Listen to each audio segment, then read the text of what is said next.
بسم اللہ الرحمن الرحیم. السلام علیکم dear students. Hope you will all fine and enjoying a good health. Dear students, آج کا جو ہمارا ٹاپک ہے وہ ہے قرارداد Lahore. Is it lecture number 8. Lecture number 8 کا جو ٹاپک قرارداد لاہور ہے یا قرارداد پاکستان جو 1940 میں پاس ہوئی, منظور ہوئی, وہ سیم چیپٹر سے ریلیٹ کرتی ہے, یعنی کہ چیپٹر نمبر 1. چیپٹر نمبر 1 کا ٹائٹل جو ہے وہ اسلامی جمہوریہ پاکستان کا قیام ہے. تو اس میں ہم ڈسکس کریں گے قرارداد لاہور پاکستان کے حوالے سے. سب سے پہلے ہم دیکھیں گے اس کا پس منظر. عالمیہ مسلم لیگ کا 27واں سالانہ اجلاس 23 مارچ 1940 کو لاہور کے تاریخی پارک اقبال پارک میں منعقد ہوا. اس اجلاس کی صدارت قائد اعظم نے کی. اس اجلاس میں مسلمانان بر صغیر نے اپنے لیے جداگانہ وطن کے حصول کا مطالبہ ایک قرارداد کے ذریعے کر دیا. یہ قرارداد صوبہ بنگال کے مسلم رہنما مولوی فضل الحق, یعنی کہ جن کو شیر بنگال بھی کہا جاتا ہے, جو بنگال سے تعلق رکھتے تھے, انہوں نے یعنی کہ یہ قرارداد پیش کی. آغاز میں یہ قرارداد لاہور کہلائی, لیکن اسے جلد ہی قرارداد پاکستان کا نام دیا گیا. اس تاریخی اجلاس میں 1 لاکھ سے زائد افراد موجود تھے. انہوں نے متفقہ طور پر اس قرارداد کے حق میں زبردست نعروں کے ساتھ اپنی رائے کا اظہار کیا اور مسلمانان ہند کی منزل متعین ہو گئی. اس تاریخی دن کی یاد تازہ رکھنے کے لیے اقبال پارک میں مینار پاکستان تعمیر کیا گیا ہے. قرارداد پاکستان 1940 میں منظر عام پر آئی, لیکن ایسا نہیں تھا کہ یہ مطالبہ وقتی غصے یا جذبے کے تحت کر دیا گیا ہو, بلکہ اس میں شامل سوچ کئی سال پہلے سے پروان چڑھ رہی تھی.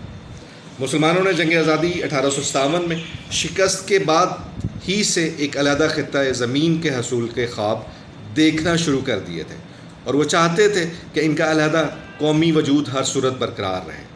حضرت مجدد الف ثانی, شاہ ولی اللہ اور کئی دوسرے بزرگ بھی دو قومی نظریے کے قائل تھے. انہوں نے ہمیشہ مسلمانوں کو اپنی علیحدہ شناخت, تہذیب, رسم و رواج اور مذہب کے متعلق اعتقادات کو برقرار رکھنے کا مشورہ دیا. سر سید احمد خان نے دو قومی نظریے کی اصطلاح استعمال کر کے صورتحال کو بالکل ہی واضح کر دیا. نیکسٹ ہم دیکھتے ہیں ڈیئر اسٹوڈنٹس کہ قرارداد پاکستان اور لاہور کے حالات, کیونکہ ایٹ دیٹ ٹائم لاہور کے حالات جو تھے وہ بہت زیادہ خراب تھے, کیونکہ جب یہ قرارداد پیش کی گئی تو اس سے 3 دن پہلے ایک واقعہ رونما ہوا. قرارداد پاکستان کے اجلاس سے 3 دن پہلے لاہور میں ایک واقعہ رونما ہوا کہ جس میں خاکسار تحریک کے کارکنوں نے حکومتی پابندی کے باوجود 19 مارچ کو باوردی مارچ کیا. اندرون بھاٹی گیٹ میں خاکساروں کا پولیس سے تصادم ہو گیا اور 313 خاکساروں میں سے 32 شہید ہوئے. اس لیے لاہور کے حالات بہت زیادہ خراب تھے. حکومتی رکاوٹیں, یعنی کہ اس قرارداد کو پیش نہ کرنے کے حوالے سے حکومت کے حوالے سے بہت زیادہ رکاوٹیں جو تھیں وہ کھڑی کی گئیں. حکومت نے بھی لاہور کے حالات دیکھتے ہوئے اجلاس کا مقام یا تاریخ بدلوانے کی کوشش کی, لیکن قائد اعظم نے انکار کر دیا. اس کے بعد حکومت نے اقبال پارک میں اجتماع کی اجازت پر لیت و لال سے کام لیا, اور یہاں تک کیا گیا کہ محکمہ زراعت نے پارک کا کرایہ طلب کیا. نیکسٹ ہم دیکھیں قائد اعظم کی لاہور آمد.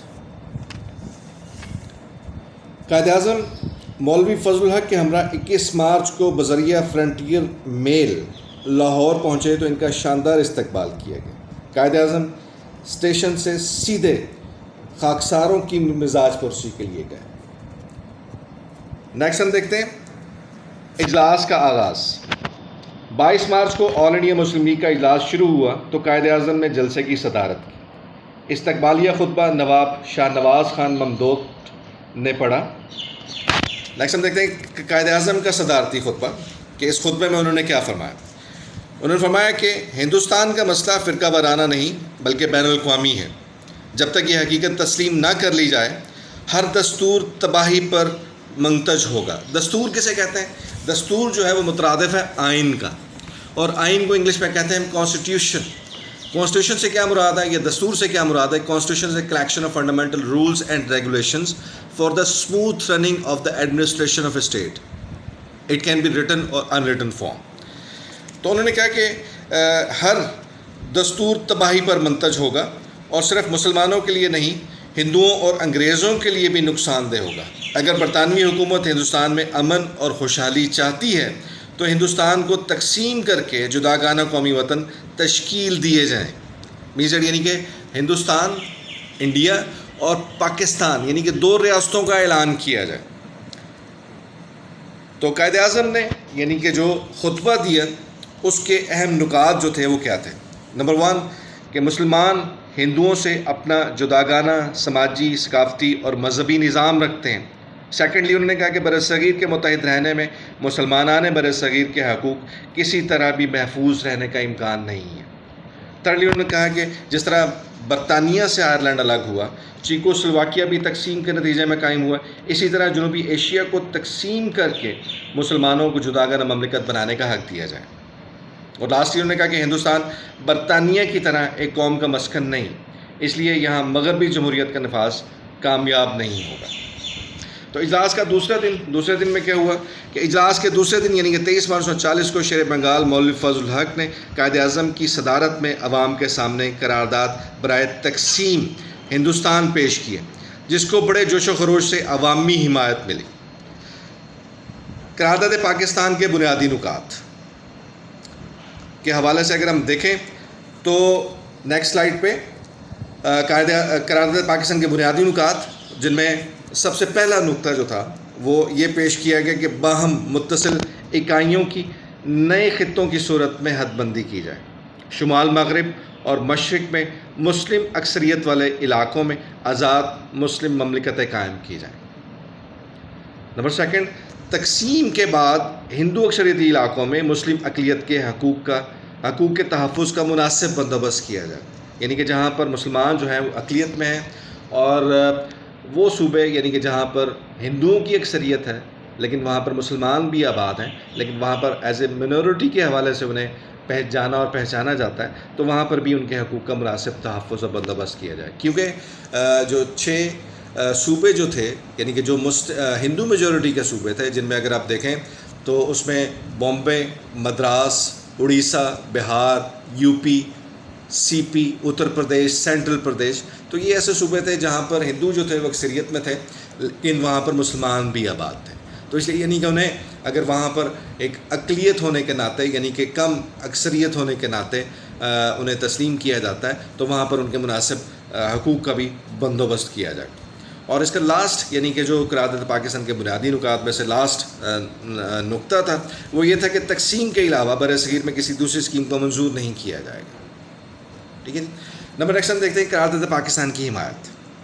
قرارداد پاکستان کی حمایت برصغیر کے تمام صوبے کے نمائندوں نے کی جو کہ درج ذیل ہیں، جن میں اگر آپ دیکھیں تو ڈاکٹر محمد عالم، مولانا ظفر علی خان جن کا تعلق پنجاب سے تھا، قاضی محمد عیسیٰ جن کا تعلق بلوچستان سے تھا، عبدالرؤف شاہ جن کا تعلق سی پی سے تھا، سینٹرل پردیش، سردار اورنگزیب خان جن کا تعلق شمال مغربی سرحدی صوبہ جس کو ہم پریزنٹلی اب کال کرتے ہیں KPK، خیبر پختونخوا، اس کا اولڈ